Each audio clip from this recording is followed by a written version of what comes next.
que nous avons mené l'an dernier sur la perception, les priorités de l'égalité professionnelle, en particulier parmi les différentes générations présentes en entreprise. Et donc, je vais laisser la parole à Corinne pour commencer par introduire l'Alliance pour la mixité en entreprise, ou l'AM. Bonjour à tous et toutes. Merci beaucoup Salima, merci beaucoup Franck. Je suis ravie de vous accueillir avec toute l'équipe. Je vous prie de m'excuser, je ne vais pas pouvoir mettre ma caméra, mais bon, vous avez déjà à l'image Salima et Franck, donc je pense que vous ne perdez pas vos chances. Voilà. Donc C'est l'âme a gentil. été Donc, l'âme a été créée voici maintenant 14 ans et pour nous, c'est une grande fierté que cette association soit devenue vraiment un acteur incontournable et reconnu permettant d'accélérer l'égalité professionnelle en France à travers 4 objectifs. Donc, le premier, c'est que nous partageons des bonnes pratiques, des informations et nous les rendons visibles à l'intérieur de nos organisations. Nous, euh, bénéficie des vacances. Oui. Je crois qu'il y a quelqu'un qui a oublié de se mettre en mute. Ça, c'est des trucs qui sont vachement importants et intéressants. Moi, je suis concerné. Ça y est, le micro a été coupé.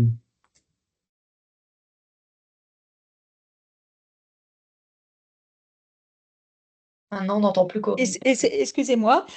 Donc l'âme s'est fixé donc 4 objectifs. Nous partageons les bonnes pratiques, des informations, nous les rendons visibles. Nous mutualisons nos différents moyens, les moyens de nos réseaux et nous nous entraidons. Donc, on met en commun nos ressources et c'est un gage vraiment de performance qui est vraiment intéressant pour nos différents réseaux. Et grâce à cette mutualisation des moyens, on est en capacité d'imaginer et de mettre en œuvre des actions innovantes et efficaces pour nos entreprises. Je pense que le webinaire de ce soir en est vraiment l'illustration. Il est également devenu très important pour nous d'avoir un impact à l'extérieur de notre association et nous travaillons main dans la main avec un certain nombre de personnes du cadre législatif, mais également, par exemple, avec la BPI ou avec des écoles dans lesquelles nous faisons des interventions. Donc, cela nous permet également de faire porter la voix de ce collectif dans l'écosystème de l'égalité en France. Et comme vous le voyez en bas, nous rassemblons des entreprises de secteurs différents, de tailles un peu différentes également, même si globalement ce sont plutôt des grandes entreprises. Et cela nous permet d'avoir une vraie connaissance de l'environnement professionnel de l'entreprise. Donc, sur la slide suivante, l'égalité professionnelle, comme nous le savons tous, c'est un sujet qui est très complexe parce qu'il est à la croisée de beaucoup de leviers. Nous avons bien évidemment un cadre réglementaire, c'est un enjeu important de performance de nos entreprises. Nous savons également qu'il y a des attentes fortes en la matière, non seulement de la part des agences de notation, des investisseurs, mais également de nos clients et des salariés de nos entreprises. C'est bien sûr également un enjeu important pour sécuriser les talents au sein de nos organisations, les attirer, les retenir et les développer. Et puis, bien évidemment, c'est en lien avec les attentes sociétales. Bien sûr, avant tout, c'est également une question de justice et d'équité. Et donc, cet environnement complexe nécessite une approche très professionnelle que l'âme a développée, donc qui est basée sur 5 piliers. Le premier, c'est on ne peut pas vraiment travailler si on ne connaît pas vraiment bien le sujet. Donc, c'est comprendre les données, les chiffres, les dynamiques, les analyser. Grâce au partage d'expériences entre ces différents réseaux et la compréhension de ces données, on est en capacité de développer, grâce à une intelligence collective, des outils pertinents, efficaces et concrets pour non seulement nourrir nos réflexions, mais vraiment avoir de l'impact, faire bouger les lignes pour accélérer et atteindre l'égalité femmes-hommes.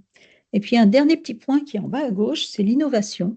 Quand on est dans un environnement tel que l'âme, c'est l'opportunité de tester des nouvelles approches, d'essayer autre chose. Voilà. Alors, slide suivante. Donc chaque année, c'est l'illustration de la mutualisation de nos moyens. Donc, nous organisons un grand événement Évidence. Donc, vous voyez ici donc, les différents thèmes que nous abordons. Donc, chaque année, on choisit une problématique. Et donc, cette année, on avait choisi la problématique de l'égalité au sein des instances dirigeantes, mais également génération et égalité. Ce qui nous intéressait de voir au cours d'Évidence cette année, c'est si le dialogue intergénérationnel pouvait être un accélérateur d'égalité.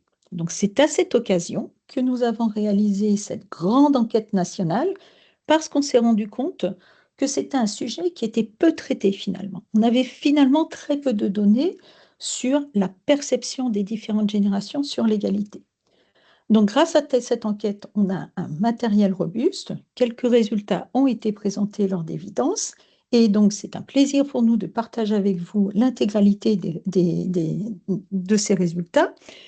Et sur la slide d'après, ce que nous vous proposons, c'est peut-être intéressant de lire ces résultats finalement à l'aune de cette citation qui est toujours d'actualité. Chaque génération se croit plus intelligente que la précédente et plus sage que la suivante. Voilà, donc pour moi, c'est un plaisir de passer la parole à Franck et Salima qui ont fait un superbe travail pour vous présenter ce moment avec le support de quelques autres personnes de l'équipe. Je vous souhaite une excellente webinaire. Merci beaucoup, Corinne. Donc, on va se présenter. Salima qui est à côté. Oui, alors bonjour et mes meilleurs vœux aussi à toutes et à tous. Donc moi, je suis Salima Bouti, je suis en charge en fait de la recherche et du développement au sein de la société Arkema sur des marchés de filtration, donc assez éloigné des sujets du jour, mais Arkema fait partie de l'Alliance pour la mixité en entreprise et donc c'est avec un grand plaisir et beaucoup de curiosité que j'ai participé à cette enquête. Donc on va vous présenter l'intégralité des résultats aujourd'hui, après l'aperçu qui avait été donné au cours de l'événement Évidence de novembre 2024. Et donc, moi, Franck Hédou, je suis talent développeur pour la R&D. Donc, je m'occupe de l'évolution des populations de la R&D au sein de Total Energy. Et voilà, on va vous présenter beaucoup de chiffres, beaucoup de corrélations. On a eu l'aide de Mao de Dreuil qui est à côté de nous aujourd'hui et qui nous a aidé à analyser tous ces résultats, elle est data analyst. Et on vous proposera une séance de Q&A à la fin de cette présentation pour revenir sur les points marquants qui vous ont marqué. Donc, on va démarrer par le cadre de l'enquête. Voilà, alors donc, juste pour donner quelques éléments en introduction de cette présentation. Donc, le cadre et les points clés de l'enquête. Donc, c'est une enquête qui a été menée par l'AM au cours des deuxième et troisième trimestres de l'année 2024. Donc, orientée vraiment sur la perception de chaque génération et aussi la perception des générations entre elles sur les sujets d'égalité professionnelle. Donc, l'enquête a été menée via un questionnaire anonyme qui a été diffusé auprès des entreprises de l'AME, mais aussi auprès de quelques établissements spécifiques, en particulier les établissements de l'enseignement supérieur pour atteindre des populations plus jeunes, c'est-à-dire les étudiants qui sont en passe d'intégrer le monde de l'entreprise. Donc, le public cible était vraiment les salariés des entreprises privées et semi-publiques. Et donc, comme on peut le voir déjà ici, on a eu environ 2400 réponses, donc 2400 répondants, ce qui en soi est un premier résultat et qui montre l'intérêt de la population interrogée sur ce type de sujet.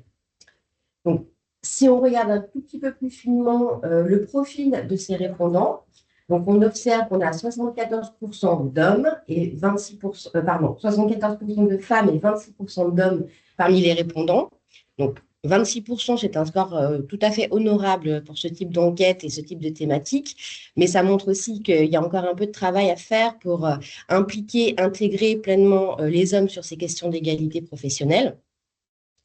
Ensuite, si on regarde au niveau de la démographie et des différentes tranches d'âge, on se rend compte que les différentes tranches d'âge qui sont aujourd'hui présentes en entreprise sont relativement bien représentées de manière assez homogène dans les répondants. En revanche, pour la tranche d'âge inférieure à 35 ans, ça ne représente que 11% des répondants. Et on a une légère surreprésentation des 45-55 ans, mais ce qui est également cohérent avec la population actuellement présente en entreprise. Enfin, et de manière à garder aussi un œil critique par rapport aux résultats qu'on va vous présenter, il faut noter que 99% des répondants sont des salariés, 80% même sont des salariés de grandes à très grandes entreprises, 80% sont des cadres, 85% sont des cadres, et donc, comme je le disais tout à l'heure, 1% seulement de répondants sont des étudiants. Donc, ici, juste pour vous présenter les grandes thématiques qui vont être abordées. Donc, on va commencer, comme on va sur le sommaire, par un état des lieux et une perception de l'évolution de l'égalité professionnelle sur les dernières années. On enchaînera ensuite sur les priorités en termes d'égalité professionnelle en fonction du genre et de l'âge des répondants, et quel impact ça peut avoir ensuite sur leur réaction dans des situations potentielles de discrimination due au genre. On traitera ensuite de la sensibilité intergénérationnelle, c'est-à-dire la perception des générations entre elles et aussi la perception qu'elles peuvent avoir de la gestion de leur entreprise sur ces sujets. Et on vous donnera quelques réponses sur des questions ouvertes pour aller un peu plus loin sur ces sujets avant de passer à la conclusion et à la session de questions-réponses. Donc, je vais maintenant laisser la parole à Franck pour traiter du premier chapitre de cette enquête. Merci Salima. Donc, à la première question, quel est l'état des lieux de l'égalité professionnelle en 2024? On voit sur le slide suivant que globalement, il y a 81% des répondants qui considèrent qu'on n'y est pas. L'égalité n'est pas atteinte. Alors, si on fait le distinguo, il y a 60% qui considèrent qu'il y a encore quelques problèmes. Et il y a quand même 21% des répondants qui considèrent qu'on est encore très loin de l'égalité. Donc, c'est une réponse intéressante. Maintenant, si on regarde parmi ces répondants le distinguo entre les réponses des hommes et des femmes, il y a 62% des hommes qui considèrent que l'égalité n'est pas atteinte, alors qu'il y a 88% des femmes qui ont répondu qu'on est loin de cette égalité. Par rapport aux répondants positifs, où là, on a plus d'hommes qui ont répondu qu'on y était, que globalement, il n'y avait plus trop de sujets, puisqu'on a 37% des résultats des hommes qui considèrent qu'on est une situation convenable sur ce sujet-là, contre seulement 11% des femmes. Donc, c'est intéressant de voir que les femmes ont davantage conscience des inégalités que les hommes, et elles se sentent plus loin de l'égalité que ces derniers. Maintenant, sur les barres à droite, on retrouve les réponses segmentées ou analysées en fonction des 4 générations. Donc, pour rappel, les 4 générations qu'on va analyser tout au long de ces résultats, ce sont les moins de 35 ans, c'est la génération Z. Puis après, on a les générations à l'autre extrémité, les plus de 55 ans, qu'on peut considérer globalement comme les baby-boomers. Et entre les deux, il y a la génération XY. Donc, on a les baby-boomers XYZ. Ce n'est pas exactement ce découpage-là, mais globalement, on a les moins de 35 ans. Puis après, on a segmenté 35-45, 45-55 et plus de 55 ans.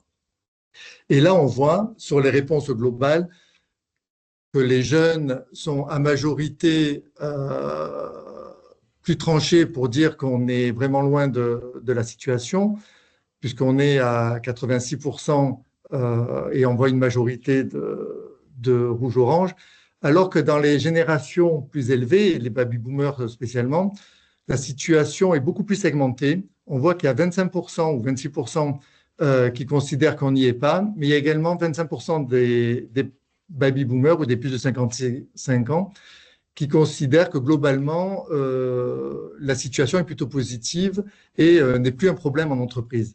Donc, c'est intéressant de voir cette différence de réponse entre les jeunes générations et les aînés.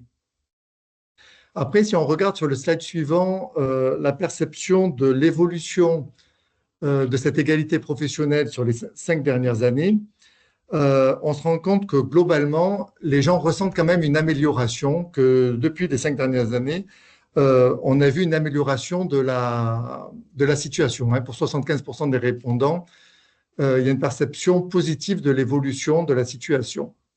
Et seulement 5%, et c'est quand même un très bon résultat, considèrent qu'il y a une dégradation. Donc, ponctuellement, il y a peut-être des gens qui ne perçoivent pas d'évolution, mais globalement, on a quand même une amélioration des situations. Après, si on regarde le détail de cette évolution par genre, les femmes sont plus critiques que les hommes sur l'évolution. Elles sont 24% à estimer une dégradation ou une stagnation, comme contre seulement 11% des hommes qui voient une dégradation. Et elles sont seulement 13% à estimer ou à juger que la situation s'est beaucoup améliorée, contre 39% des hommes. Donc, on voit un jugement plus critique des femmes que des hommes sur l'évolution de la situation sur les 5 dernières années. Maintenant, si on analyse ou si on analyse cette évolution par genre, là, on voit que les générations plus aînées sont globalement plus positives sur l'évolution de la situation. Elles sont 80% à penser qu'il y a une évolution positive. Et plus les personnes sont âgées, plus elles jugent positivement l'évolution de l'égalité sur les 5 dernières années. Il n'y a que 68% des jeunes qui considèrent que c'est positif, alors que l'évolution a été positive, alors qu'il y a 80% des aînés. Donc, si on cherche à expliquer ce résultat, c'est évidemment que les aînés, les plus de 55 ans, ont vu l'évolution sur le long terme et ont vu l'accélération de cette évolution sur les 5 dernières années. Parce qu'ils ont vécu des périodes sur lesquelles ce sujet d'égalité était beaucoup plus éloigné de la situation actuelle, alors que des jeunes générations, les moins de 35 ans, n'ont pas cette évolution de référentiel. Donc, c'est normal que pour ces jeunes générations, il y ait un jugement beaucoup plus critique que peuvent l'avoir les générations plus âgées. Maintenant, si on regarde sur globalement quelle est la vision de la période sur laquelle il y a eu les plus fortes évolutions, on se rend compte qu'il y a l'évolution la plus importante est vue sur les 5 dernières années. Globalement,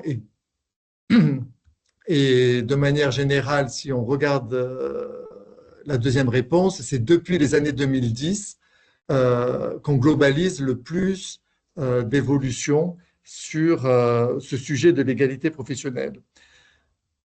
Il n'y a globalement pas trop de différence sur les générations. Tout le monde a ce consensus pour dire que ça a évolué depuis les 5 dernières années. Et pour rappel, il y a eu la loi Rixain en 2021 qui a légiféré sur le sujet et qui a mis au regard de toutes les entreprises le sujet de cette féminisation auprès des COMEX et des conseils d'administration.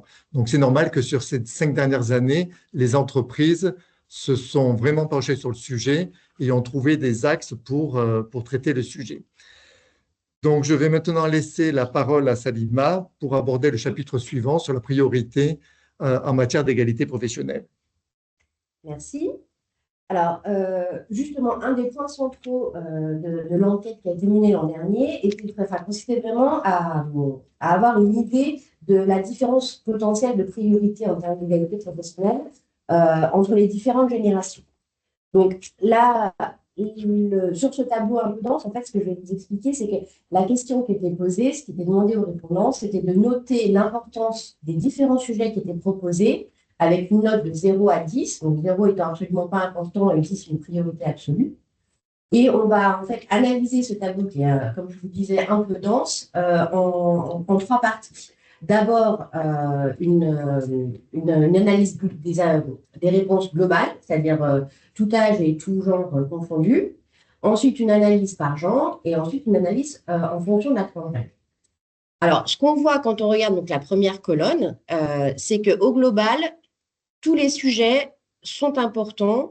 Tous les répondants, qui sont plutôt une population qui est sensible, hein, ont jugé tous les sujets relativement importants avec une note globale de 8,8 sur 10. Ensuite, si on regarde la différence de réponse par genre, on observe deux choses principalement. D'abord, que les femmes ont tendance à donner une note plus importante à tous ces sujets, de 8,9 contre 8,6 pour les hommes.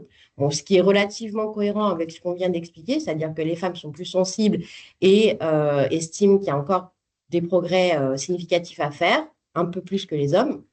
Et ensuite, l'autre différence principale entre les hommes et les femmes, c'est plutôt la thématique, puisque pour les femmes, la thématique la plus importante, c'est l'accès égal aux progressions de carrière, et pour les hommes, plutôt la lutte contre les comportements sexistes et déplacés.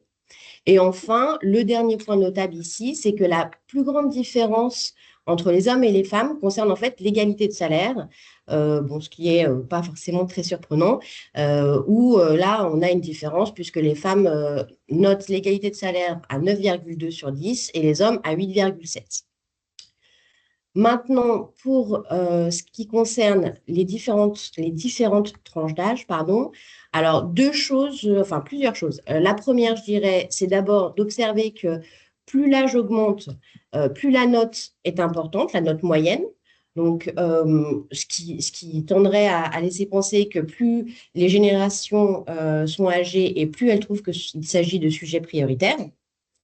Et ensuite, si on regarde les différentes thématiques, on voit que pour les plus de 45 ans, c'est plutôt l'accès égal à la progression de carrière qui est sur le haut du panier, enfin sur le top du podium. Et pour les plus jeunes, les moins de 45 ans, c'est plutôt la lutte contre les comportements sexistes et déplacés. Donc, en gros, sur le top 3 des priorités, on voit l'accès égal aux progressions de carrière, l'égalité de salaire, la lutte comportement sexiste et déplacé.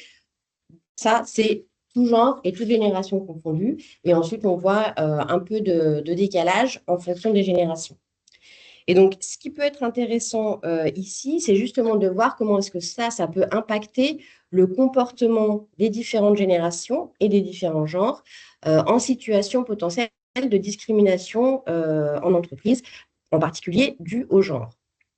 Donc, c'est ce que je vais discuter maintenant.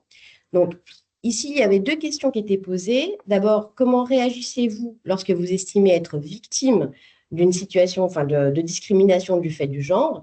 Et comment réagissez-vous si vous pensez être témoin d'une situation de discrimination? Et là, de la même façon qu'on vient de le faire, on va analyser un peu les réponses d'abord de manière globale, c'est-à-dire tout genre et tout âge confondu, et ensuite par genre et par tranche d'âge pour ces deux questions. Donc, ce qu'on observe sur ce tableau ici, qui reprend les réponses tout âge et tout genre confondu à ces questions, c'est que d'abord, les personnes sont plus enclines à réagir directement et immédiatement lorsqu'elles sont témoins plutôt que lorsqu'elles se sentent victimes d'une situation de discrimination. Et sur les autres faits marquants, on voit ici, par exemple, une personne sur 4, quand elle est victime, qui aimerait réagir mais ne sait pas comment le faire, alors que lorsqu'elle est témoin, c'est moins d'une personne sur 5. Et surtout, les personnes qui n'osent pas réagir de peur des répercussions négatives représentent que 6% lorsqu'elles sont témoins, alors que c'est une personne sur 5 lorsqu'elles estiment être victimes de discrimination. Donc, maintenant, si on regarde un peu plus finement les réponses qu'on a obtenues dans les situations où les personnes se sentent victimes, les deux choses principales à noter ici, c'est à commencer par le taux de réponse, puisque les hommes sont 2 fois moins nombreux à répondre que les femmes, ce qui peut potentiellement s'expliquer par le fait qu'ils aient peut-être moins vécu des situations de discrimination, ou en tout cas les moins ressenties.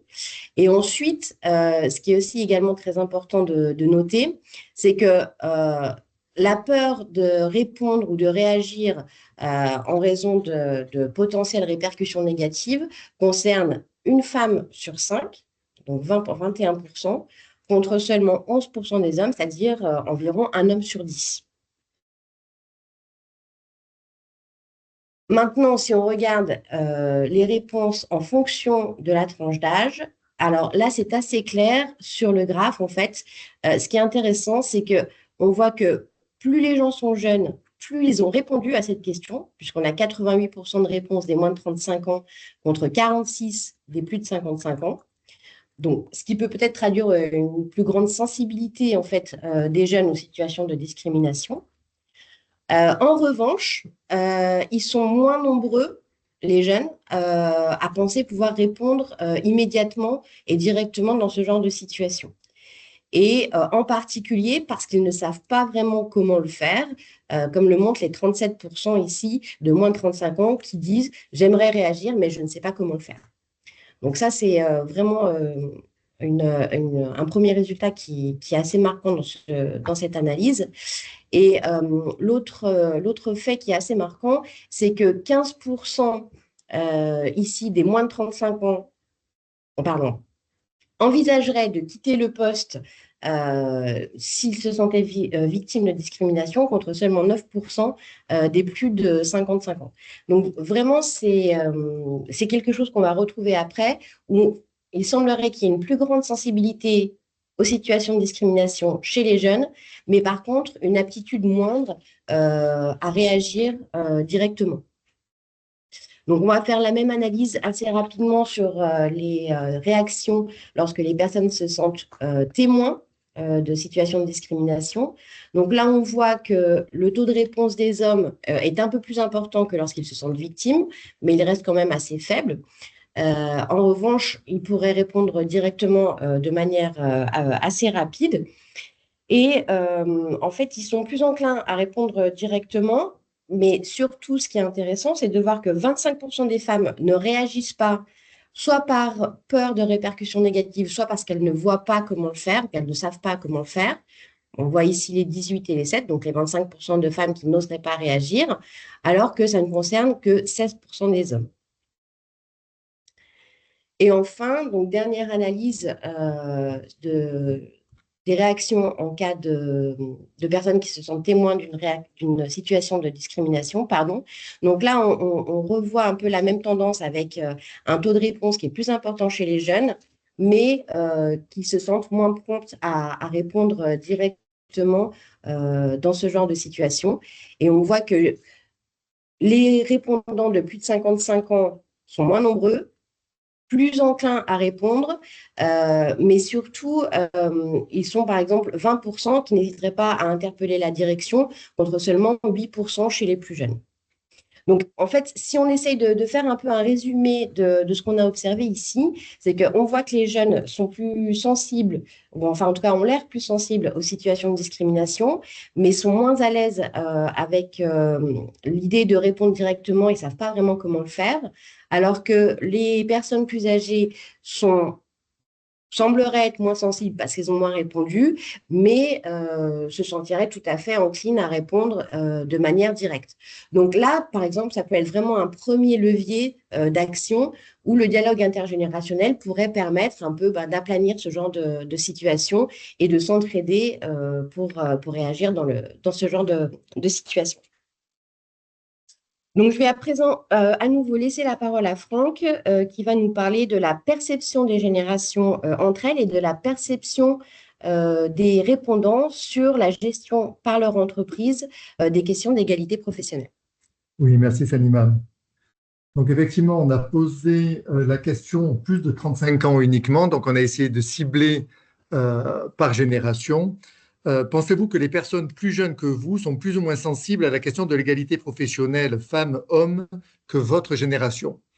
Et l'on voit que 57% des plus de 35 ans estiment que les plus jeunes sont plus sensibles à l'égalité professionnelle. Donc il y a vraiment un consensus assez fort sur ce sujet-là. Ce pourcentage est globalement le même, que ce soit pour les hommes ou pour les femmes. On ne voit pas trop de différence par genre. Et les femmes sont quand même plus tranchées parce qu'elles sont plus nombreuses à répondre, beaucoup moins sensibles que les hommes. Donc, on a regardé également et on a fait le lien entre la perception de la sensibilité des jeunes et de l'évolution des 5 dernières années. Et on voit qu'il y a une corrélation directe, puisque plus les personnes jugent que la situation de l'égalité professionnelle s'est améliorée ces 5 dernières années, plus elles estiment que les jeunes sont plus sensibles. Donc, c'est intéressant et on peut se poser la question, est-ce que les générations perçoivent un impact des actions des jeunes générations sur ces enjeux-là ou pas? Mais on voit qu'il y a quand même une corrélation assez directe. Après, on a posé la même question aux moins de 35 ans uniquement. Pensez-vous que les personnes plus âgées que vous sont plus ou moins sensibles à cette question de l'égalité homme-femme par rapport à votre génération? Et là, il y a également un consensus très fort, puisqu'il y a les 3/4 des moins de 35 ans qui pensent que les personnes plus âgées sont moins sensibles à l'égalité professionnelle. Donc, on voit bien qu'il y a un consensus sur la sensibilité des jeunes générations. Plus les personnes sont jeunes, plus elles perçoivent la sensibilité des plus âgés comme étant faible par rapport à ces sujets-là. Alors, est-ce que cette perception est due à une différence de priorité sur ces thèmes de l'égalité? On peut se poser la question. Et les jeunes femmes sont à nouveau beaucoup plus tranchées. Elles sont plus nombreuses à considérer les personnes plus âgées comme étant beaucoup moins sensibles. Donc, on voit vraiment une hyperréactivité des femmes par rapport aux hommes, bien que globalement, on ait des réponses analogues. Après, on a regardé le rôle de l'entreprise sur ces sujets d'égalité. C'était important pour nous de sonder les collaborateurs par rapport à ce sujet-là en posant la question, comment pensez-vous que l'entreprise gère ces questions d'égalité professionnelle, femmes-hommes? Alors, on voit les différentes réponses qui ont été apportées. Donc, globalement, il y a 54% qui ont une vision plutôt positive, qui considèrent que l'entreprise fait des efforts significatifs ou que globalement la situation est plutôt bonne. C'est la partie verte du camembert devant vous, contre 44% qui considèrent que l'entreprise pourrait faire plus ou qu'elle n'a pas les bons outils pour intervenir sur ces sujets-là. Et il y a 2% des gens qui ont une vision assez négative de l'intervention de l'entreprise sur ces sujets-là. Soit les répondants à l'enquête sont sensibilisés sur ce sujet, et c'est pour ça qu'on a très peu de répondants qui considèrent que l'entreprise n'intervient pas, parce que les gens qui ont participé à l'enquête et qui ont accepté de répondre ont une sensibilité par rapport à ce sujet d'égalité-là. Globalement, c'est quand même positif de voir qu'il n'y a que 2% des gens qui considèrent que l'entreprise n'intervient pas ou est à côté de la plaque sur ce sujet-là. On a également noté que plus la perception de l'évolution est positive, plus la perception de la gestion de l'entreprise est positive. Donc, c'est intéressant de voir cette analyse-là. Sur ce graphe, on a regardé, on a segmenté par genre l'évolution, enfin, cette réponse sur l'intervention de l'entreprise sur ce sujet d'égalité. Et là, on voit qu'on a des réponses en miroir entre les gens qui considèrent que ce n'est pas prioritaire et au contraire, par rapport à ceux qui considèrent, donc ce sont les deux barres au milieu, on voit que c'est complètement l'opposé entre la réponse des hommes et les réponses des femmes sur la situation est plutôt bonne, où là, on voit qu'il y a 36% des hommes qui considèrent que la situation est plutôt bonne contre 15% des femmes, et inversement, sur les répondants qui considèrent que l'entreprise pourrait faire plus, où là, on a 37% des hommes versus 17% de femmes. Donc, globalement, on a quand même 75% des hommes qui ont une perception plutôt positive versus 46% des femmes. Donc là, on voit quand même qu'il y a une réponse nettement différente entre les hommes et les femmes sur les répondants. Et 50% des femmes estiment qu'on pourrait faire mieux versus la moitié des hommes, que 25% des hommes. Donc, on a globalement un point de vue beaucoup plus positif des hommes que des femmes sur l'intervention de l'entreprise et sur ces sujets-là. Dans le slide suivant, on a analysé les réponses sur l'intervention de l'entreprise par tranche d'âge. Donc là, on voit que globalement, dans le premier bloc de réponses, les personnes les plus âgées, les générations les plus âgées considèrent que l'entreprise fait des efforts significatifs. Alors, si on fait la somme des deux parties vertes entre des efforts significatifs où la situation est plutôt bonne, on a quand même 67% des plus de 55 ans qui considèrent que la situation est bonne. Et inversement, on a sur les blocs de droite, sur l'entreprise où la situation est pas bonne ou en tout cas pourrait faire mieux. Là, c'est plutôt des jugements des jeunes générations. On a 50% des jeunes générations qui considèrent que l'entreprise pourrait faire plus d'efforts ou en tout cas n'est pas au niveau par rapport à l'attente.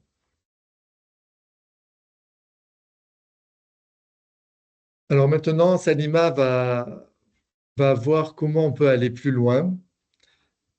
Exactement. Donc, en fait, pour aller un peu plus loin dans la compréhension du profil des répondants et puis surtout de leurs attentes en termes d'action pour l'égalité professionnelle, nous avons posé des questions ouvertes dans le questionnaire. Et en fait, c'est les réponses à ces questions qu'on va maintenant discuter. Donc, vous allez voir que c'est des questions qui sont vraiment, voilà, évidemment toujours sur la thématique, mais qui sont un peu plus larges et qui vont un peu au-delà justement de l'intergénérationnel. Donc, d'abord, de manière à essayer de comprendre et puis d'objectiver les réponses entre perception et réalité, on a interrogé les répondants sur les sources d'informations qui étaient les leurs en matière d'informations sur l'égalité professionnelle. Alors, là, l'idée, c'était vraiment d'essayer de comprendre si pour ce sujet, comme pour beaucoup d'autres sujets d'actualité, les biais ou bien les idées préconçues des répondants étaient plutôt challengés par des sources d'informations diverses ou bien plutôt renforcés par des sources d'informations qui viennent corroborer déjà un peu les pensées initiales. Et alors, donc, ce qu'on peut voir ici, c'est que si on a environ 70% des répondants, donc tout âge, tout genre confondu, qui utilisent les médias généralistes comme source d'information, les autres types de sources d'information, par contre, sont gérés très différemment en fonction de l'âge des répondants.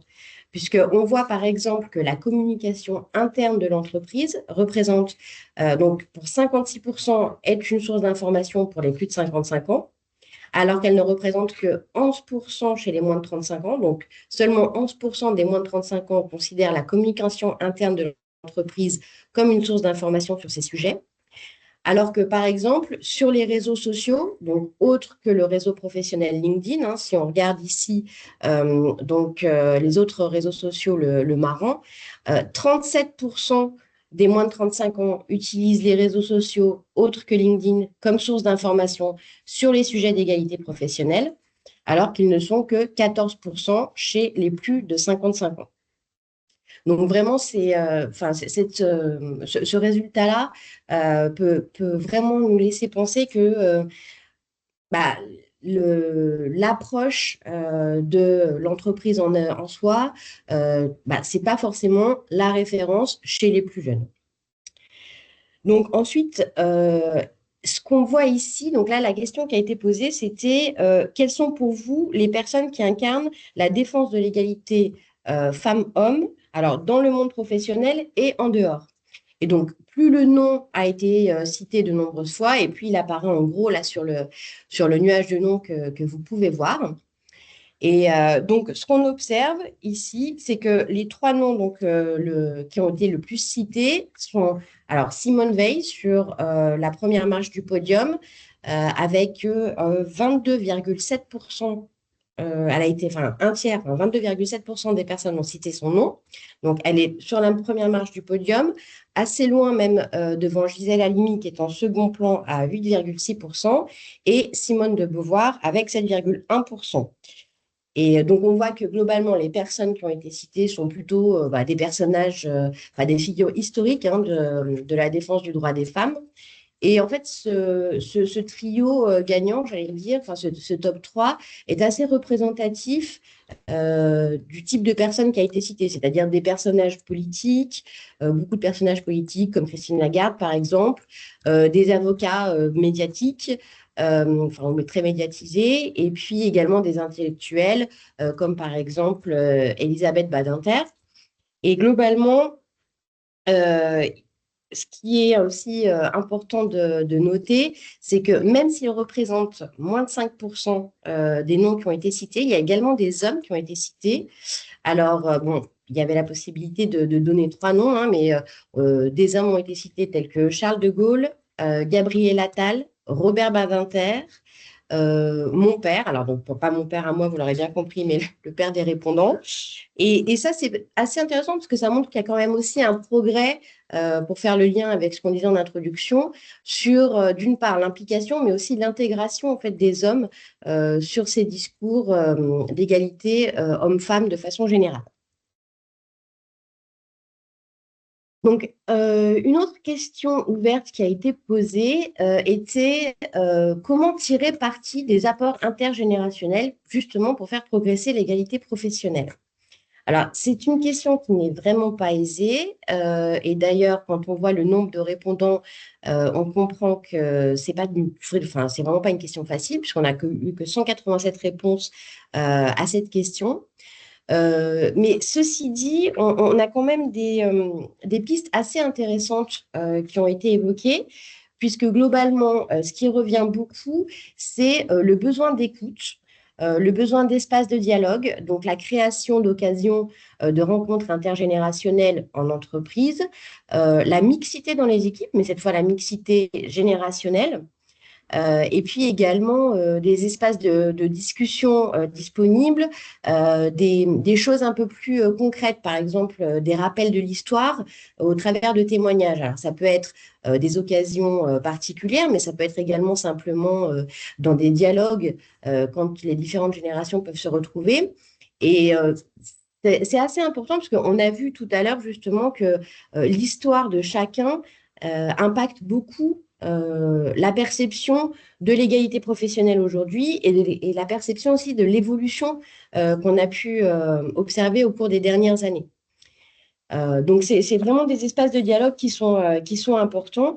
Et si on prend une des citations justement qu'on a obtenues dans les réponses que je trouve qui résume assez bien en fait l'état d'esprit. Donc, la citation, c'est la suivante.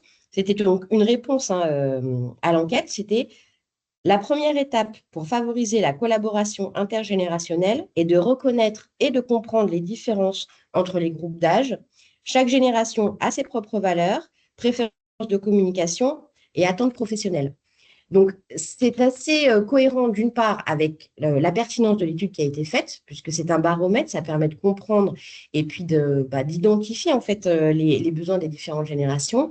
Et ça montre aussi l'envie des différentes générations de dialoguer entre elles. Et on voit également tout ce que ça peut apporter de positif sur la perception que chacun peut avoir et également sur comment réagir, par exemple, face à des situations de discrimination et ce genre de situation. Donc, donc, la dernière question ouverte qui était posée était alors là beaucoup plus large, puisqu'on demandait en fait aux répondants quelles étaient pour eux les thématiques dont ils vous souhaiteraient parler, comment est-ce qu'on pourrait aller plus loin, comment est-ce que les entreprises pourraient aller plus loin sur les sujets intergénérationnels, mais de manière générale sur l'égalité professionnelle. Et donc, un des premiers résultats intéressants ici, c'est justement le taux de réponse en fonction de l'âge, puisqu'on voit que 88% des plus de 55 ans ont répondu, alors qu'on a simplement 52% des moins de 35 ans. Donc, ce qui montre déjà qu'avec l'âge et l'expérience, les personnes ont plus osé répondre, ont plus fait de propositions. Et donc, parmi toutes les réponses qui étaient en fait sous forme de verbatim, comme vous pouvez le voir ici avec quelques exemples sur cette diapo, donc les différentes réponses ont été analysées et ensuite classées par catégorie. Donc, les 6 catégories que vous pouvez voir ici à gauche sont celles qui sont vraiment revenues le plus souvent. Donc, d'abord, l'équité salariale et le respect des obligations légales.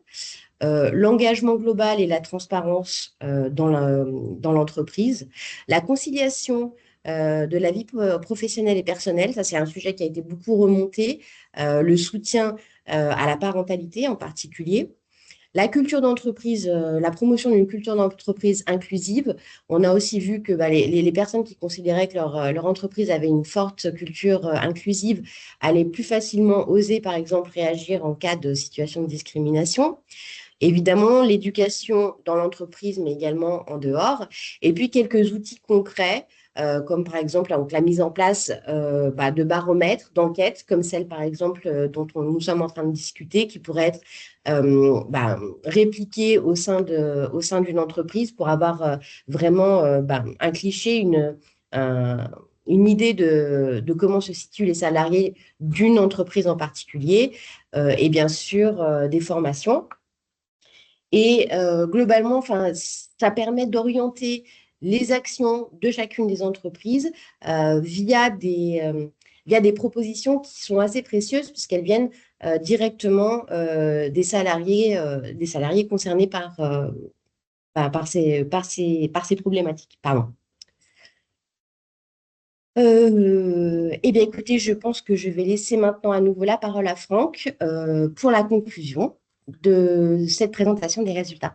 Merci Salima. Alors, on a vu et on a cité beaucoup de chiffres, beaucoup d'analyses par genre, par tranche d'âge, par génération. Mais avant de conclure, on a jugé qu'il était intéressant de mettre un peu en perspective tout ce qui a été cité par rapport aux biais qu'on a tous ou aux stéréotypes qu'on a sur les différentes générations. On a tendance, quand je dis on, c'est un on collectif, on a tendance à penser que les jeunes veulent moins travailler que les aînés, n'acceptent pas la hiérarchie ou en tout cas un rapport différent que ce que peuvent l'avoir les générations précédentes, font passer leur vie personnelle avant le travail, et à contrario que les plus âgés sont moins engagés en entreprise, parfois décrochent, se sentent dépassés avec les technologies, sont has-been, n'ont pas la même vision. Or, lorsqu'on regarde des études qui ont été faites, et ce sont des études sérieuses qui ont été menées récemment, là vous voyez en bas à gauche la référence de la bibliographie, mais c'est une étude qui a été menée par Terranova et l'APEC en 2023 et qui a été dépouillée tout début 2024 sur 5000 participants, donc une étude très robuste, montre des résultats assez surprenants par rapport à ces biais ou à ces stéréotypes qui circulent. En effet, on voit que 47% des 18-29 ans pensent que le travail est très important, voire même plus important que tout, alors qu'ils sont que 36% chez les 45-65 ans. Ils sont 34% à voir de ces mêmes générations, enfin des jeunes générations qui placent l'équilibre vie privée, vie professionnelle dans le top 3, alors qu'ils sont 45% chez les plus aînés. Et finalement, quand on questionne les plus aînés et qu'on décortique, 80% se sentent plutôt à l'aise avec les technologies. Alors, ça ne veut pas dire qu'ils sont plus à l'aise que les jeunes générations, mais ils ne se sentent pas forcément décrochés. Ils sont 80% également à penser que les plus jeunes apportent des points de vue utiles et que l'intergénérationnel est un plus dans les discours en entreprise. Donc, on voit que les études sérieuses, et lorsqu'on s'appuie sur la bibliographie, démontent un peu les stéréotypes qui circulent et qu'on a tendance à croire. Et on a même une majorité de seniors qui ressentent une discrimination qui est liée à leur âge en entreprise, et ça devient un sujet, parce qu'il faut quand même trouver une place à toutes les générations. Et on croit vraiment, et c'est ce que montre un peu cette étude, et c'est pour ça que c'est la transition vers la conclusion, mais que le dialogue intergénérationnel va faciliter cette égalité entre les hommes et les femmes, et également à réduire ces écarts de perception entre les générations. Là, on voit que le rapport au travail des différentes générations est plus proche que ce que le laissent penser les stéréotypes. Et puis, on voit dans les réponses, alors lorsqu'on décortique un peu tous ces résultats, on voit qu'il n'y a pas une jeunesse, mais plusieurs jeunesses. On ne voit pas qu'il y a un type de senior, mais plusieurs seniors.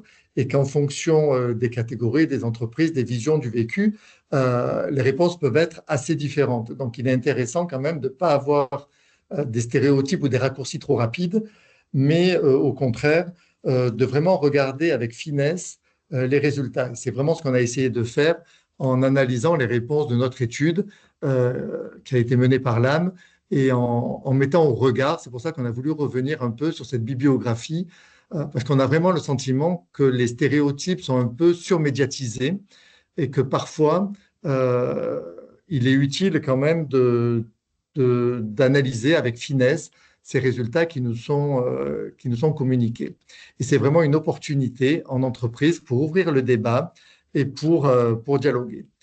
Donc, si on revient un peu sur les principaux résultats qui vous ont été présentés ce soir, donc on voit quand même que globalement, la vision des collaborateurs est à 80%, donc c'est indéniable, que l'égalité n'est pas atteinte en entreprise et que c'est encore un sujet qu'il faut travailler. Il faut le travailler, d'autant plus que les femmes ont quand même une vision plus négative que les hommes sur l'évolution de ces sujets-là. Les seniors ont une vision plus tranchée. On a vu que c'était assez segmenté. 25% pensent que c'est acquis, 25% pensent qu'on est encore très loin. Donc voilà, il y a quand même des perceptions assez différentes. Les priorités ne sont pas forcément les mêmes. Les femmes mettent plutôt en priorité un accès égal aux progressions de carrière, alors que les hommes jugent la lutte contre les comportements sexistes et déplacés comme prioritaire, parce que justement, ils ne veulent pas forcément se sentir accusés par rapport à ces sujets, et ils veulent vraiment que le sujet soit traité en entreprise. On a vu par les jugements à la fois des témoins et des victimes. On voit globalement sur le slide suivant qu'il y a un manque de solutions face à ces discriminations de genre. 25% des femmes ne savent pas comment réagir. Et il y en a même 21% qui font rien par crainte de répercussions négatives. Donc, c'est quand même des sujets qu'il faut traiter en entreprise. Et plus elles sont jeunes, moins elles sont enclines à réagir directement parce qu'elles ne savent pas trop comment aborder le sujet. On a vu également dans les générations plus âgées que les générations plus âgées sont perçues comme moins sensibles. Il y a 56% des plus de 35 ans qui pensent que les plus jeunes sont plus sensibles à l'égalité professionnelle et qu'il y a 3/4 des moins de 35 ans qui pensent que les personnes plus âgées sont moins sensibles à l'égalité. Donc, il y a vraiment une différence de sensibilité des générations. Et sur le slide suivant, on voit que la perception intergénérationnelle est importante. Les générations plus jeunes sont perçues comme plus sensibles aux enjeux de discrimination, alors que les générations plus âgées apportent une forte importance pour les priorités d'égalité professionnelle. Donc, c'est vraiment un sujet important, la sensibilité et les actions intergénérationnelles. Les générations plus jeunes montrent une grande sensibilité aux discriminations, mais sont moins enclines à réagir immédiatement. Donc, il y a vraiment une complémentarité des générations et on considère, c'est vraiment ce que montre cette étude, et je crois que vraiment s'il y a un takeaway, c'est vraiment celui-là, c'est que faire dialoguer et faire interagir les différentes générations sur ces sujets de discrimination est vraiment un atout pour atteindre l'égalité. Le lien intergénérationnel est vraiment un rempart face à la discrimination. On voit que les témoins de discrimination, ils agissent plus facilement que les victimes. Donc là encore, c'est un sujet important et il faut utiliser le dialogue entre les générations pour faciliter et éviter ce sentiment de discrimination. Donc, pour aborder vraiment la conclusion, on voit qu'il faut à la fois comprendre et analyser les stéréotypes pour aller au-delà des stéréotypes, et on l'a vu, qui circulent sur les jeunes ne sont pas engagés dans leur travail et les personnes plus âgées ont décroché. Et on a vu que par rapport à ce sujet de l'égalité homme-femme, il y a vraiment des perceptions différentes et vous avez vraiment une multitude de résultats qui vous permettent d'aller au-delà des stéréotypes, voire même de les démonter. On voit également qu'il faut former et sensibiliser tous les collaborateurs de l'entreprise par rapport à ces sujets. Donc, non seulement les personnes en charge de l'égalité, qui, elles, ont déjà, je dirais, un biais ou un regard déjà aiguisé sur le sujet. Évidemment, le top management, parce qu'il est essentiel que qu'il y ait une acculturation par rapport à ces sujets auprès de tous les salariés. Mais globalement, il faut vraiment discuter et faire discuter entre toutes les générations et tous les salariés pour vraiment qu'il y ait des dialogues et des échanges sur ces sujets d'égalité. Et on peut imaginer mettre en place une fresque de l'égalité intergénérationnelle pour ouvrir le débat et pour favoriser un peu ces échanges. On peut également imaginer des formules avec des modules de formation à l'inclusion pour ouvrir le débat. Et globalement, il faut vraiment mettre en pratique. Alors, chacun utilisera les outils qui le jugera utile, hein, mais il faut vraiment au sein des entreprises, et c'est vraiment aussi ce qu'on veut faire passer comme message aujourd'hui, que vous utilisez un peu un certain nombre de résultats de cette enquête pour ouvrir le dialogue au sein de votre entreprise ou de votre entourage, pour ouvrir le débat, pour faciliter les échanges entre les générations et pour vraiment développer une culture d'inclusion et d'écoute au sein de l'entreprise. Et ça va évidemment du recrutement jusqu'à la gestion des seniors. Il faut vraiment que tout au long de la chaîne, on utilise ces dialogues intergénérationnels pour ouvrir le débat sur ces sujets-là. Donc, on voit qu'il y a vraiment une responsabilité des entreprises et une opportunité pour utiliser le dialogue intergénérationnel pour accélérer l'égalité hommes-femmes au sein de l'entreprise. Voilà, on a abordé un certain nombre de sujets. L'âme est une association qui vous fournit une boîte à outils et je pense que les résultats de cette enquête qu'on a commentée aujourd'hui vous montrent qu'il y a vraiment une tonne de résultats qui peuvent être repris, commentés, utilisés auprès de votre entreprise. Vous pouvez également faire un sondage en interne en utilisant les mêmes questions et puis voir les écarts qu'il y a entre les réponses au sein de votre entreprise et les réponses globales pour justement apporter des éléments de dialogue hein, en disant si il y a des sujets qui sont plus en avance ou moins en avance. Enfin voilà. Là, on essaye de fournir des boîtes à outils. Je pense qu'aujourd'hui, on en a commenté un parmi d'autres. On va ouvrir le Q&A. Je tiens encore à remercier tous les membres de l'association qui ont contribué à analyser les résultats et tout particulièrement Mao. Mao de Dreux qui est avec nous aujourd'hui, à côté de nous pour présenter ses résultats. Elle a fourni un travail énorme. C'est une data analyse qui est indépendante et qui travaille. Donc, si vous avez besoin d'analyser des résultats, d'enquête de résultats, on l'utilise nous également au sein de Total Energy pour des résultats scientifiques.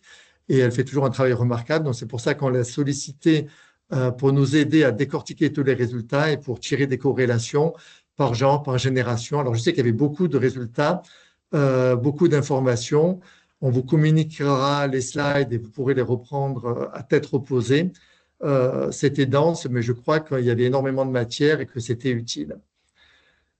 On va ouvrir le Q&A. Vous pouvez soit ouvrir votre caméra et poser des questions en live, soit éventuellement écrire dans le chat et on essaiera entre les uns et les autres d'apporter des éléments de réponse. Merci en tout cas à vous tous pour cette écoute. Merci Franck. Alors, je vais regarder le chat, il y a des questions qui tombent. Et puis, n'hésitez pas, hein, je crois qu'on est… Merci beaucoup. Il y a des questions, effectivement, Franck et Salima, qui vous ont été posées. Je peux faire la speaker. Sinon, hop. Qui traitait pas mal du slide 27 aussi sur la perception entre les plus jeunes et les un petit peu plus seniors sur leur perception quant au sujet sensible de la question égalité professionnelle femmes-hommes. Voilà, alors j'ai rappelé la question dans le chat. Donc, effectivement, la question était ciblée pour les plus de 35 ans. C'est vraiment une question ciblée. C'est pour ça qu'il y a… Il y a 1800 répondants, enfin, il n'y a pas, parce que c'était que les personnes de plus de 35 ans à qui on a posé la question. Et la question exacte était, pensez-vous que les personnes plus jeunes que vous sont plus ou moins sensibles à la question de l'égalité professionnelle femmes-hommes que votre génération? Et donc, pour revenir sur le commentaire, il y a donc 57% des répondants, je crois que tu as affiché, ouais, 57% des répondants. Alors, attends, est-ce qu'on a la même ou est-ce que je suis Slide décalé? 27. Ah oui, donc moi j'ai la version. Donc celle-là, elle était posée au moins de 35 ans. Pour cette question-là, on a posé au moins de 35 ans, pardon. Donc c'est la question en miroir, hein. Pensez-vous que les personnes plus âgées que vous sont plus ou moins sensibles à la question de l'égalité professionnelle femmes-hommes que votre génération? Euh, donc c'est vraiment la perception des moins de 35 ans sur les plus âgés, et ils sont trois quarts des moins de 35 ans à répondre que les plus âgés sont moins sensibles à l'égalité professionnelle qu'elles. Donc vraiment, les jeunes se sentent porteurs de ce sujet-là. Et plus les personnes sont jeunes, plus elles perçoivent la sensibilité des plus âgés comme étant faible. On a vraiment une corrélation directe. Merci. Il y a Corinne Hardy qui souhaite prendre la parole. Oui, mes excuses pour ne pas mettre la caméra. C'est pas une question, c'est juste une réflexion et un commentaire sur, je pense, les deux éléments qui m'ont plus particulièrement marqué. Le premier, c'est cette différence de priorité entre les plus âgés et les plus jeunes. Je pense que c'est l'un des principaux résultats de cette question, c'est-à-dire que les plus âgés, et surtout les femmes, sont plus intéressés et voient plus les progressions de carrière et les égalités de salaire, alors que les plus jeunes voient plus les comportements sexistes et déplacés. Je pense que c'est quelque chose qui reflète énormément de choses qu'on peut voir d'une manière plus générale d'un point de vue sociétal. Les plus jeunes ont grandi avec, on sont rentrés dans l'entreprise à peu près au moment du mouvement MeToo, alors que les personnes qui sont plus en entreprise ont vu en fait ce qui se passait dans les entreprises depuis plusieurs années. Et donc, je pense qu'il ne faut pas sous-estimer en fait ce facteur d'expérience en fait, qui crée une distorsion de focus, j'allais dire, avec peut-être on peut peut-être la qualifier une médiatisation peut-être des violences sexistes et sexuelles par rapport à d'autres problématiques de l'égalité. Et ce qui m'interpelle aussi, c'est qu'on retrouve également cette même dissonance entre les hommes et les femmes, c'est-à-dire que les hommes sont également plus sensibles aux violences sexistes, aux comportements sexistes et déplacés. J'aurais tendance à dire, mais bon, peut-être que ça va provoquer des questions, des réactions, et j'en serais très intéressée, que c'est peut-être parce que les comportements sexistes et déplacés concernent finalement plus les hommes par rapport aux inégalités entre hommes et femmes, puisque les différences de salaire, ils les voient peut-être un peu moins, tandis que le fait que l'acceptation des comportements sexistes et déplacés diminue, c'est vrai que ça amène également des changements de comportement chez les hommes. Alors, c'est une hypothèse, hein, c'est une interprétation qui peut mériter discussion. Voilà. Et puis, le point le plus important, je trouve aussi, c'est le fait qu'un quart des victimes de discrimination ne savent pas comment répondre aux discriminations et qu'il y en a un pourcentage non négligeable qui ne le font pas parce qu'elles ont crainte de représailles. Et ça, je trouve que ça doit également nous interpeller. Voilà, c'était juste deux commentaires à chaud. Très intéressant. Merci Corinne pour ces commentaires.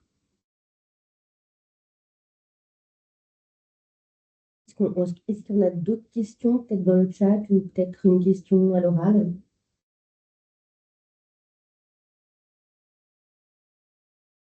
Les coordonnées de votre data analyst.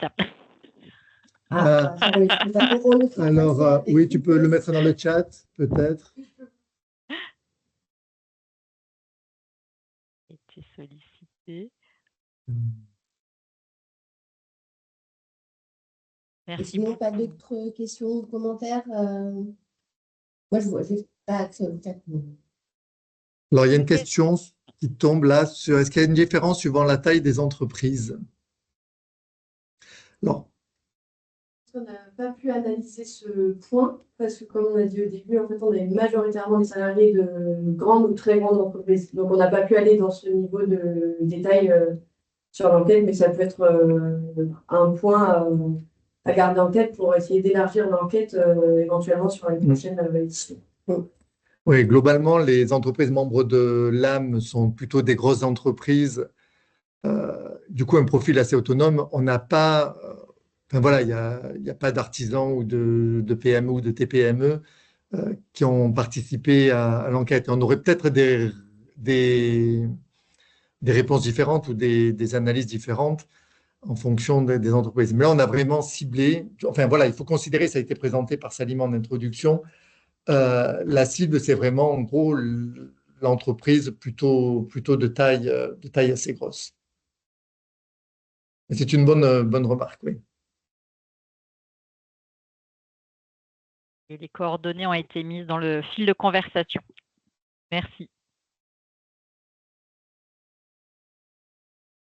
Nous voulions vous proposer, peut-être ça va faire venir d'autres questions ou d'autres commentaires, peut-être si vous l'acceptez de mettre, pour ceux qui le souhaitent, qu'ils peuvent, vos caméras pour faire une petite capture d'écran et montrer la richesse de notre participation, si vous l'acceptez.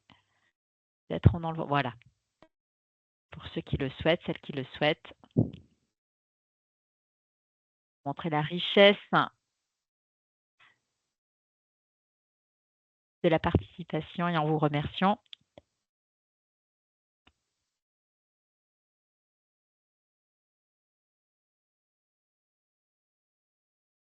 Et puis peut-être aussi un petit vote dans le chat pour savoir si comment vous avez trouvé ce webinaire.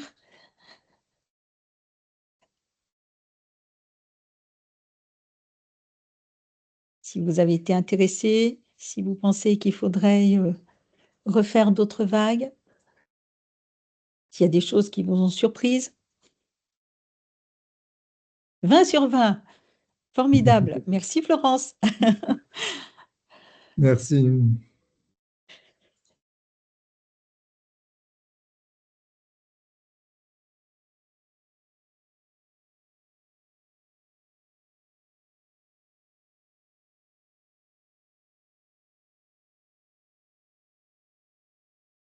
Alors, est-ce qu'on a tout le monde pour pouvoir faire la photo? Oui, j'ai pu faire plusieurs captures. D'accord. Espérant.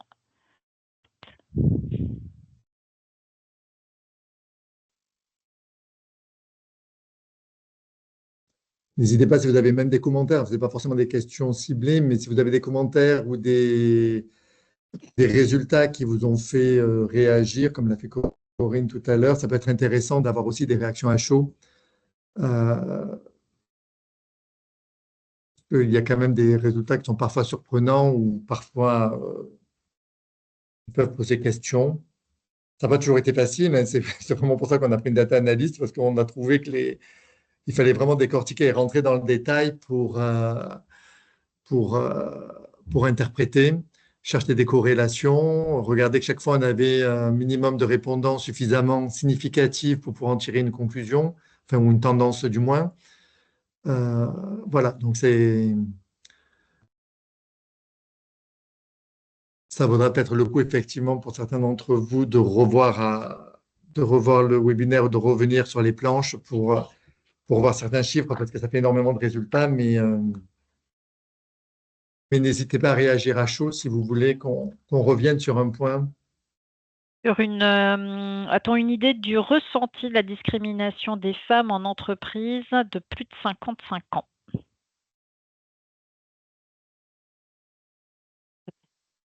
Alors, sur les résultats qu'on avait, on a vu que les femmes avaient quand même tendance à répondre beaucoup plus que les hommes à cette question. Donc, qu'elles soient témoins, enfin, qu'elles aient le sentiment en tout cas d'être témoins ou victimes de discrimination.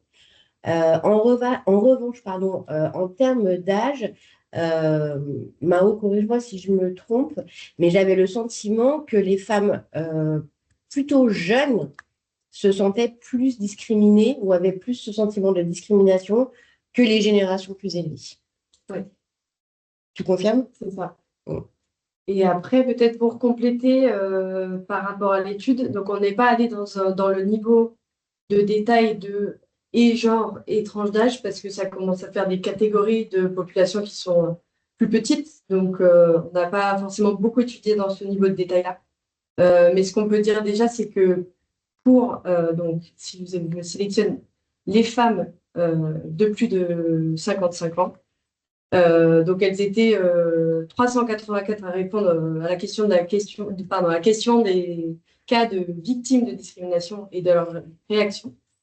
Et dans 30% des cas, elles répondent directement et immédiatement, ce qui est effectivement en général plus fréquent que pour les tranches d'âge plus jeunes.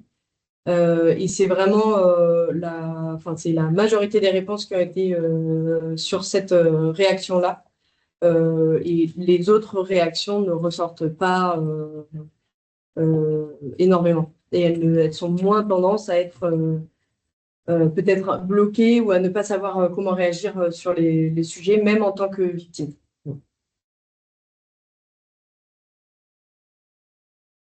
Ok, merci beaucoup pour la réponse. Merci Mao. Donc, les femmes de plus de 55 ans sont un bon relais pour essayer de faire évoluer aussi les choses, c'est ça? Exactement. C'est bien. Et en fait, le binôme intergénérationnel idéal, comme ça a été suggéré en fait dans les questions ouvertes, ce serait un homme de plus de 50 ans et une jeune femme de moins de 35. D'où l'idée aussi de mettre en place du mentoring ou du reverse mentoring qui permet d'échanger sur des sujets, alors pas simplement l'égalité homme-femme, mais de casser un peu les mythes. Ça peut permettre aux jeunes femmes, en discutant et en travaillant sur des sujets avec des hommes de plus de 55 ans, de voir qu'ils ne sont pas si décrochés que ça et qu'ils apportent aussi. Il y a le sujet de la transmission, enfin, il y a tout ça qui peut être développé en entreprise. Et la gestion des seniors devient quand même un sujet en entreprise avec le rallongement de la durée pour partir à la retraite. Ça fait partie des sujets qu'il faut aborder, hein. On abordait moins facilement à l'époque, mais ça devient un sujet qu'il faut arriver à traiter. Et justement, décloisonner un peu les générations en mettant en place le mentoring, reverse mentoring peut être un très bon moyen pour désiloter un peu les générations entre elles. Chez Total, là, si on cite Total Énergie, on a un programme de mentoring qui est réalisé chaque année et qui a de plus en plus de succès, en fait, hein. Cette année, on a eu un nombre de candidats au mentoring qui était assez impressionnant. Effectivement, c'est l'occasion de croiser les générations, de croiser les genres aussi. Et Tout à fait. c'est assez sympa de voir, on va dire, la croissance d'intérêt, on va dire, d'avoir de bénéficier de ce programme-là pour évoluer dans sa carrière, pour avoir un certain nombre de réponses à ces questions. Une Tout à question fait. sur avez-vous des bonnes pratiques sur l'intergénérationnel comme moteur de l'égalité à partager? Oui, c'était une suggestion pour les personnes qui assistent au webinaire. N'hésitez pas, si vous avez des bonnes idées dans vos entreprises qui résonnent par rapport aux thématiques vues, n'hésitez pas à prendre le micro.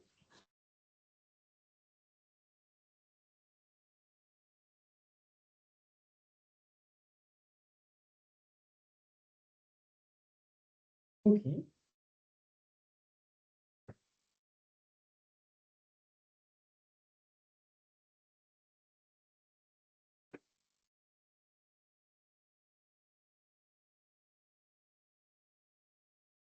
Écoutez, je pense que s'il n'y a pas de questions supplémentaires, de commentaires supplémentaires, peut-être on peut clore la session de webinaire. De toute façon, n'hésitez pas à nous contacter hein, si vous avez des questions ou des commentaires qui vous viennent a posteriori sur le site de l'AME, ou bien via LinkedIn, ou bien via email. Merci beaucoup à toutes et à tous pour votre participation, pour votre écoute, pour vos commentaires et à bientôt et bonne fin de journée. Merci beaucoup. Merci. Merci beaucoup. Merci à Merci vous. beaucoup. Au Bonne revoir. soirée. Merci beaucoup. Au revoir. Merci. Au revoir. Merci, bonne soirée. À très bientôt.